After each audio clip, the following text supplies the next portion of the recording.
Untuk badan layanan umum daerah, badan usaha milik negara atau badan usaha milik daerah ya, seperti BELUT ya, rumah sakit ya, RSUD, kemudian PDAM, juga perumda-perumda di seluruh Indonesia yang membutuhkan SOP pengadaan barang jasa, tata kelola pengadaan barang jasa yang lengkap dengan model-model dokumennya, sehingga nantinya bisa dijalankan secara implementatif sejak perencanaan sampai kontrak, maka kami siap membantu Bapak Ibu semuanya, rekan-rekan semuanya. Jasa penyusunan SOP pengadaan barang jasa untuk BLU, BLUD, BUMN, BUMD dengan perhitungan mekanisme narasumber swakelola. Perhitungannya ada tertuang di situ dan Anda bisa menghubungi nomor saya jika Bapak Ibu membutuhkan. Mengapa ini perlu dibuatkan? Bapak Ibu rekan-rekan semuanya, dalam kita mengimplementasikan prosedur pengadaan menuju tujuan pengadaannya, yaitu value for money, dan dalam rangka juga memitigasi berbagai macam risiko-risiko yang akan mungkin muncul, baik risiko kegagalan berkontrak, risiko terhadap hukum dan lain sebagainya, perlu dibuatkan sebuah SOP yang lengkap dengan model dokumen pengadaan.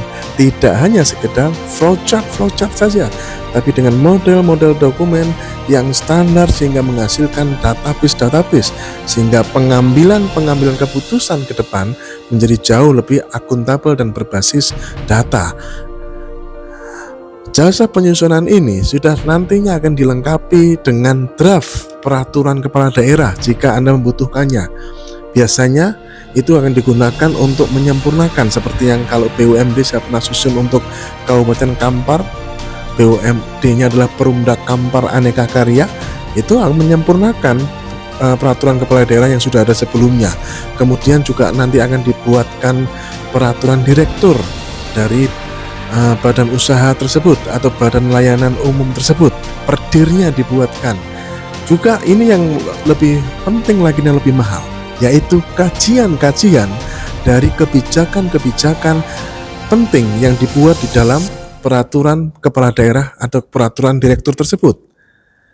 Banyak sekali hal-hal inovasi-inovasi yang kita buat, apalagi untuk BLUD ya. BLUD itu malah kita akan mengimplementasikan surat edaran bersama Kepala LKPP dan Menteri Dalam Negeri nomor 2 tahun 2024 tentang pedoman penyusunan peraturan kepala daerah tentang pengadaan barang jasa pemerintah di Badan Layanan Umum Daerah dan pedoman penyusunan peraturan pemimpin Badan Layanan Umum Daerah sektor kesehatan tentang pengadaan barang jasa melalui penyedia, dan kita komprehensifkan juga melalui swakelolanya juga. Kita lengkapi dengan kajian-kajian seperti contohnya beberapa RSUD yang sudah pernah kami susun, RSUD Cutnyak dan Melabu, kemudian yang sudah kami susun juga untuk RSUD Kabupaten Bekasi ya, kemudian juga untuk RSUD Kota Bau-Bau.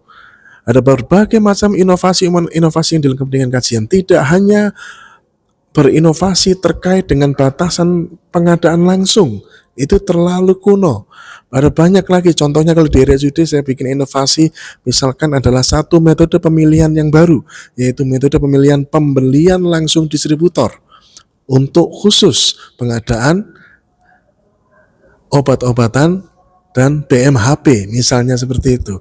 Ada jenis kontrak yang kami tambahkan baru, jenis kontrak manajemen ya, dan berbagai macam juga termasuk dengan pekerjaan konstruksi di mana mekanismenya menggunakan mekanisme penunjukan langsung kepada kontraktor yang memiliki pengalaman portofolio minimal sejenis mirip sama, dan berbagai macam kajian-kajian dan justifikasinya.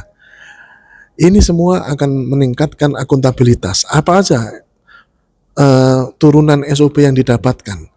Yang pastinya adalah proses utama. Jadi setelah peraturan kepala daerah atau peraturan menteri, kemudian adalah peraturan direktur, kemudian SOP-nya. Proses utama, perencanaan pengadaan, persiapan pemilihan, kemudian pemilihan penyedia itu sendiri, yang kemudian pemilihan penyedia dibagi-bagi, ada e-purchasing. E-purchasingnya pun juga tidak terkunci hanya pada katalog saja, tapi lebih komprehensif sesuai dengan karakteristik BUMN, BUMD atau BLU, BLUD tersebut ya.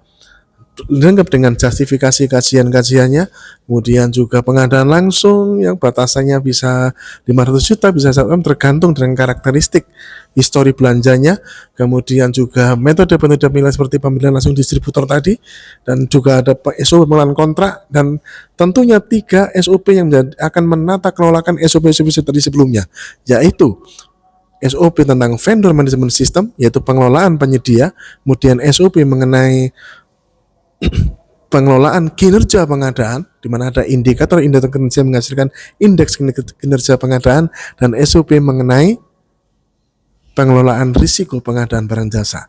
Dengan seperti ini, rekan-rekan semuanya, BLU BLUD yang notabene sudah dikecualikan dari aturan pemerintah benar-benar bisa mengoptimalkan eksklusivitas pengecualian yang sudah diamanahkan oleh Presiden menuju value for money, sekaligus membuat strategi mitigasi risiko yang terbaik.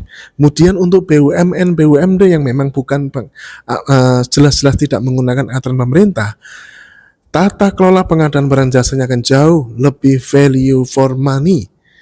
Jauh lebih value for money, dan mitigasi risikonya akan jauh lebih implementatif dan konkret.